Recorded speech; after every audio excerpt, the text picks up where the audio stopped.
அன்புள்ள உங்கள் அக்னி கிருஷ்ணமூர்த்தி. முக்கிய செய்தி: மேலிடத்திற்கு லஞ்சம் கொடுக்கணும்.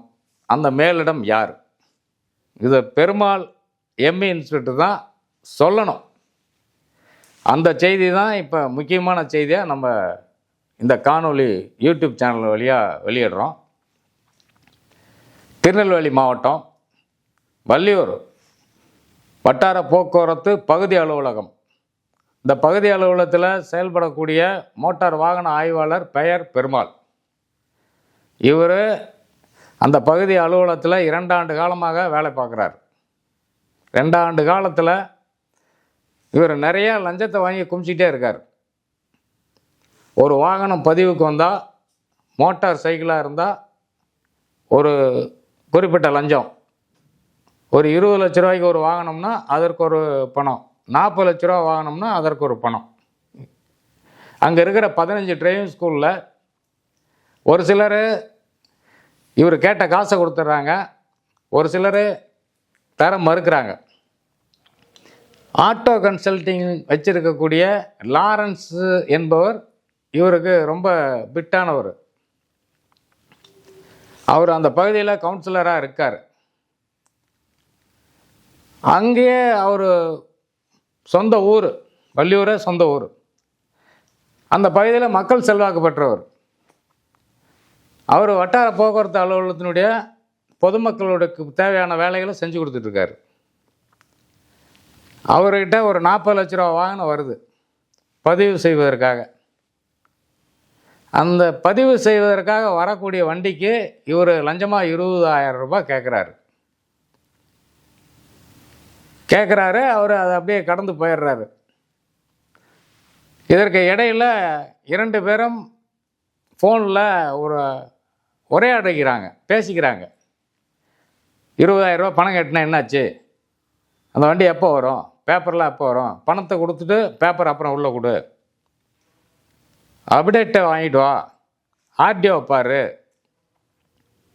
இதெல்லாம் இந்த காணொலியில் 2 பேரும் பேசிக்கிறாங்க ஆடியோவில். நான் மேலே இருக்கிறவங்களுக்கெல்லாம் பணம் கொடுக்கணும், மேல் மட்டத்துக்கெல்லாம் பணம் கொடுக்கணும், அதனால் எனக்கு 20,000 ரூபா பணம் கொடுக்கணும், நீ இல்லைன்னா பேப்பரை கொண்டு வராத. இதனால் என்ன ஆயிரப்போகுது? எனக்கு தூக்கு தண்ணியாக கொடுத்துருவாங்க, கோர்ட்டுக்கு போயிட போகிறேன், ஒன்றும் நடக்காது, யார்கிட்ட வேணாலும் சொல்லிக்க அப்படின்னு சொல்லி இந்த ஆடியோவில் 2 பேரும் உரையாடிக்கிறாங்க. அதையும் நான் இப்போ உங்களுக்கு யூடியூப் சேனல்லே போட்டு காட்டுறேன். ஹலோ ஹலோ ஹலோ சார், காசு கொடுக்காம உள்ள போடாத சார். அவர் வாரன் இருக்காரு சார். இப்போ அவர் இந்த இது வாங்கிட்டு வரேன்னு இருக்காரு. சரி, அஃபிடபிட்டும் இதுவும் வாங்கிட்டு வரேன்னு இருக்காரு. ஏதாவது குறைச்சி தர சொல்லுங்க. எனக்கு என்னல எவ்வளவு உனக்காக அது நீ கொண்டு வர போய் தான் நான் குறைச்சி சொன்னேன். நீ ஏதாவது ஏதாவது வாங்கி தரேன், ஒரு 15 ரூபா வாங்கி தரேன் சார். ஏல ரவுண்டா 20 போடு சொல்லு, உனக்காக தான் இது. அது அண்ணன் சொன்னார்ல, அவரையும் சொல்லிட்டேன். என்ன மேல கீழே கொடுக்க அவரு தெரியுது, சரி பார்த்து செஞ்சு கொடுங்க, ஏதாச்சும் வாங்கிச்சாங்க அப்படின்னாப்ல. 5 ரூபா வேணா குறைச்சிக்கா, அது செய்யி. அஃபிடவிட் வாங்கிட்டு வா, நான் சொல்ற மாதிரி எழுது. சரியா? வாங்கிட்டு வராரு சார், வாங்கிட்டு வந்துட்டு இருக்காரு. பேப்பர் 100 ருபீஸ் வாங்கிட்டு காசை கொடுத்ததுக்கு அப்புறம் உள்ள போடு. உனக்கும் எனக்கும் வேற, அடுத்தவனுக்கு வேற. 30-40 லட்ச ரூபாய்க்கு ஏல 30-40 லட்ச ரூபாய்க்கு வாங்குவான். இது லேட் ஃபீஸ் மட்டும் 4 லட்ச ரூபாய் கட்டுவான். நம்ம கொடுக்கப்ப நான் மாசம் மாசம் எப்படில கொடுப்பேன்? இவனை மாதிரி 10 பேர் வந்தா இப்ப நீ சரி, நீ எங்கே தேவையில்லாம விட்டுட்ட, அது ரைட்டு, ஓகேங்களாம். நீ இப்ப எனக்கு உன்ட்ட வேணும்னா உன்கிட்ட நான் வண்டியை தளம்பேன், எது தளம்பேன், அவன்கிட்ட போய் கேட்க முடியுமோ? அது என்ன மயிறு? இல்லைன்னா ஒண்ணு வேண்டாம், நார்மல் செலான கொடுக்கட்டும், ஆர்டி விட்டு ஆர்டர் வாங்கிட்டு வரட்டும், 4 டயர் மாற்றி வரட்டும், கம்பெனியில போய் திருப்பி சர்வீஸ் பண்ணிட்டு ஃபிட்னஸ் வாங்கிட்டு வரட்டும், எல்லாமே எனக்கு வேலை தெரியும். சொல்லுது புரியுதா? அந்த அளவுக்குலாம் போண்டா, நான் ஏதாவது சொல்லி வாங்கி தரேன், ஒரு 15 வாங்கி தரேன். அதெல்லாம் கிடையாது, உனக்காக தான் 5 ரூபா குறைச்சிருக்கேன். போட்டு விடுங்க. உனக்காண்டி கிடையாது, உனக்காக தான். நீ உன் கையில வர போய் தான் நான் இதையும் செய்யறேன், இல்லைன்னா செய்ய மாட்டேன். பார்த்து பண்ணி விடுங்க, நான் உங்களுக்கு வாங்கி தரேன். நீ பாப்பிட விட்டு எல்லாம் வாங்கிட்டு கையில கொடு, அப்பதான் வாங்கிட்டு வந்துட்டு இருக்காரு. வாங்கிட்டு வா, நான் சொன்னதை கொடு. ஆமா, இல்லைன்னா பண்ண முடியாதுன்னு சொல்லு, யார் சொன்னாலும் சரி. அவருக்கே தெரியும். சொல்லு பிரியா, எஸ்ஐகே பண்ணுங்க. அதான் சொன்னோம்ல, அது இத்தனை பேர் வந்தா எப்படி பண்ணுவோன்னு தெரியாம இருக்கும். நான் இருக்கு போய் பண்ணுவிய, இதே திருநெல்வேலி பிரபாகரன்ட்டுனா எவ்வளவு கேட்பான் தெரியுமா? 50 ரூபாய் கீழே பண்ணவே மாட்டான். அவன் இந்த மாதிரி பேச மாட்டான். வச்சிருங்கன்ட்டு முச்சுக்கிட்டான் போயிட்டே இருப்பான். தெரியுமா உனக்கு? தெரியுங்களா? அவர்கிட்ட சொல்லிட்டேன், அவர்கிட்ட சொன்னேன் 25 ரூபா சார் கேட்காங்க அப்படின்ட்டு, இதுக்கு பண்ண கொடுக்கணும், எல்லாரும் கொடுக்க கூடியதான் அப்படின்னு. ஆமா, அது குறைச்சுதான். அது இன்னும் 40 லட்சத்துக்கு வண்டி எடுப்பான், இது கொடுக்க மாட்டானம்மா. சரி சார், பொறுப்பு நான் வாங்கி தரேன். ஒரு 15 ரூபா கண்டிப்பா 15 ரூபா. நாய அது கிடையாது, அடிப்பட போற நாய. நானே அவர்கிட்ட சொல்லி வாங்கி தரேன். அது வந்தாதான் உள்ள போடணும். இந்தா சரி. ஹலோ, என்னலாச்சு? என்னாச்சு? ஹலோ சார், என்னலாச்சு? அது அந்த வண்டி அவன் வண்டி அது பண்ணாண்டாம் கிடக்கட்டும் அப்படின்ட்டு போயிட்டான். இன்னும் எப்படி இங்க வந்து ஜெராக்ஸ் எடுத்துட்டு போவானா? பேப்பர் என்கிட்ட கேட்டான், நான் கொடுத்தேன். ரெஜிஸ்ட்ரேஷன் ஆயிட்டான், நான் இல்ல அப்படின்னு. அந்த போட்டோ எடுத்தான், அந்த போயிட்டான். என்ன போய் என்ன செய்ய போறானா அது தெரியல. ஆர்டிஓ ஆர்டர் வாங்கிட்டு வரட்டும், சரிதானே? ஆர்டிஓ ஆர்டர் வாங்கிட்டு வண்டியை கொண்டு வர சொல்லு. தெரியல சார், நான் இல்ல. அப்புறம் நான் சொன்னேன், ஏன்னா நீங்க நான் சொன்னேன், நீங்க கேட்கல, இனி உங்க பாடு, நீங்களே டைரக்டா நீங்களே பேசி நீங்களே முடிச்சுடுன்ட்டு. இன்னும் பெரிய இவன் நினைப்புல அலைதானா? இல்ல, எது என்ன பழக்கங்கிறேன். என்னடா?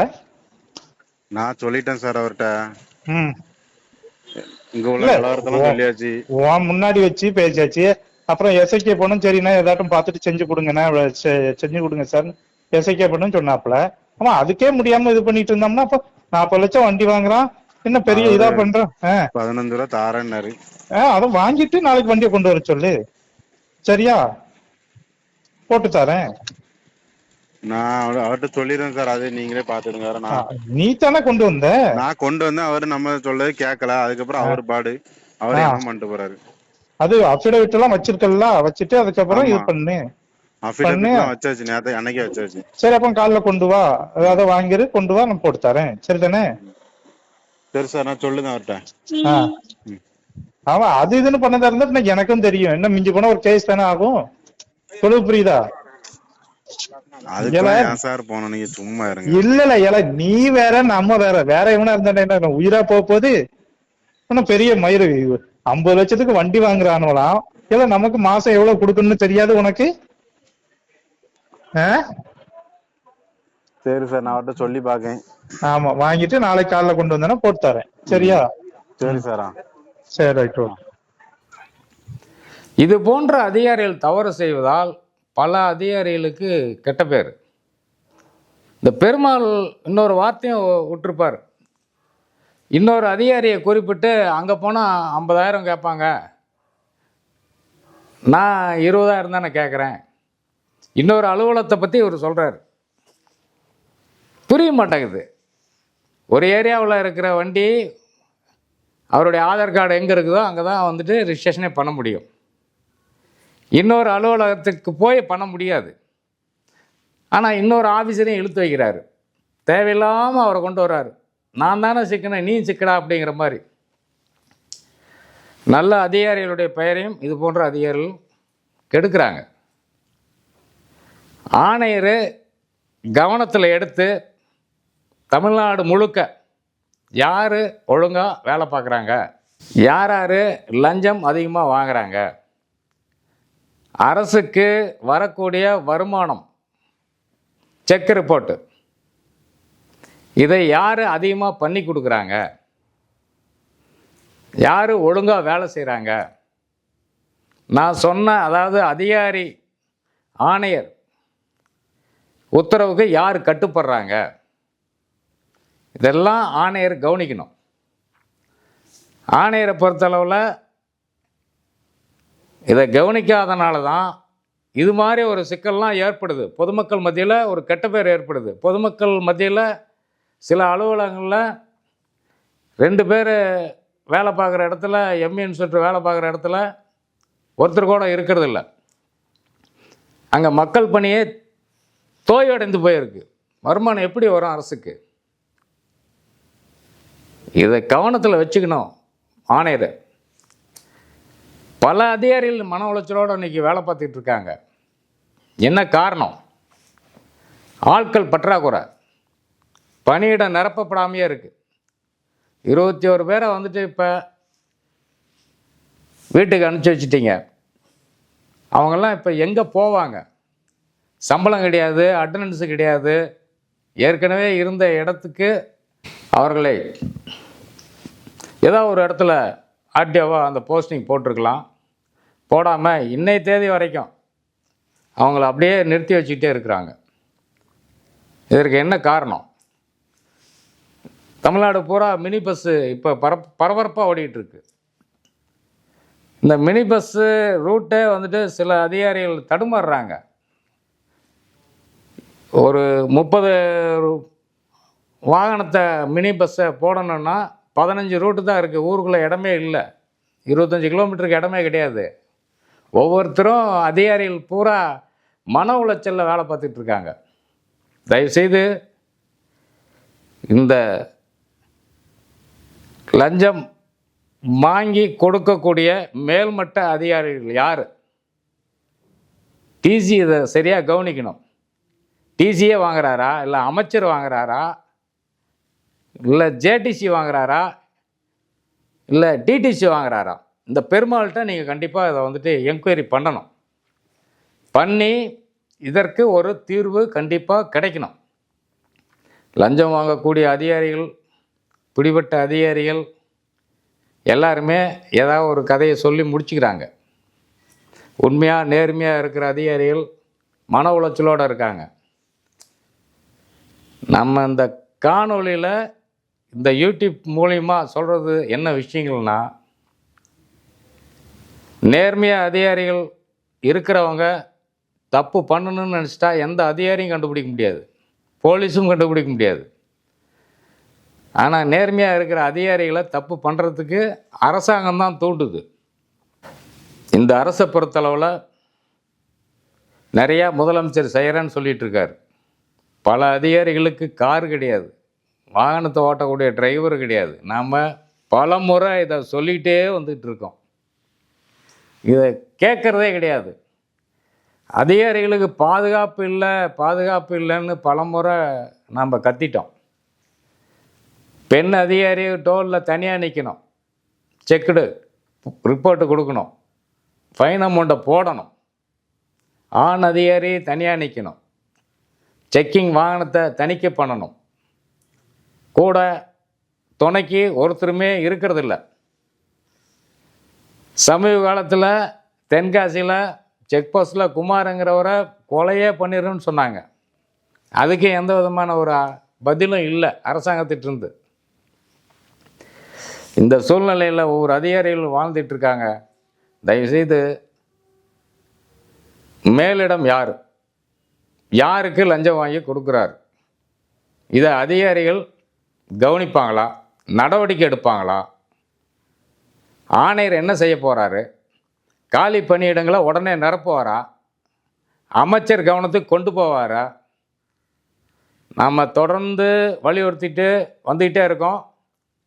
பணியிடத்தை நிரப்புங்க, அதிகாரிகள் இல்லை, பொதுமக்கள் ரொம்ப கஷ்டப்படுறாங்க, பொதுமக்களுக்கு உண்டான வேலைகள் அரசாங்க அலுவலகத்தில் வேலை நடக்கலை, 3 நாளைக்கு 2 நாளைக்கு தான் வேலை நடக்குது, ஒவ்வொரு அதிகாரியும் 4 ஆஃபீஸ் பார்த்துக்கிட்டு இருக்காங்க, இந்த அதிகாரிகளுக்கு மன உளைச்சலோட வேலை பார்க்குறாங்க அப்படின்னு நம்ம யூடியூப் மூலிமா சொல்லிகிட்டு இருக்கோம். நல்லது சொன்னால் அதிகாரிகள் எடுத்துக்கணும். நான் சொல்கிறது உண்மை அப்படிங்கிற தகவல் வந்துட்டு எல்லாருக்கும் தெரியணும். உண்மையை தவிர நம்ம எதுவுமே சொல்கிறது கிடையாது. நம்ம நேரில் பார்க்குறோம், சொல்கிறோம். பெருமாளை கூட நேரில் அங்கே சுற்று வட்டாரத்தில் விசாரித்து, அவர்கிட்டையும் விசாரித்து அதுக்கப்புறம் தான் அந்த காணொலியை வெளியிடுறோம். அவர் என்ன, பெருமாள் என்ன சொல்கிறாரு, இந்த காணொலி ஆடியோவை டப்பிங் பண்ணிட்டாங்க, டப்பிங் பண்ணி என்னுடைய குரலை டப்பிங் பண்ணி விட்டுருக்காங்க அப்படின்னு சொல்கிறாரு. இந்த டப்பிங் அப்படிங்கிற ஒரு விஷயத்தை அரசு எடுத்து, இது 2 பேர் உண்மையாக பேசுனாங்களா, இந்த 2 பேரில் புரோக்கர் யார், காவல்துறை விசாரிக்கணும், இவங்க மீது நடவடிக்கை எடுக்கணும். அன்பு கூர்ந்த பொதுமக்கள் அனைவரும், இதை பார்க்கின்ற எனது உயிரினும் மேலான அன்பானவர்கள் அனைவரும் சப்ஸ்கிரிப்ஷன் பண்ணுங்கள், வியூஸ் போடுங்க. தொடர்ந்து நல்ல செய்திகளை கொடுப்போம். நன்றி, வணக்கம்.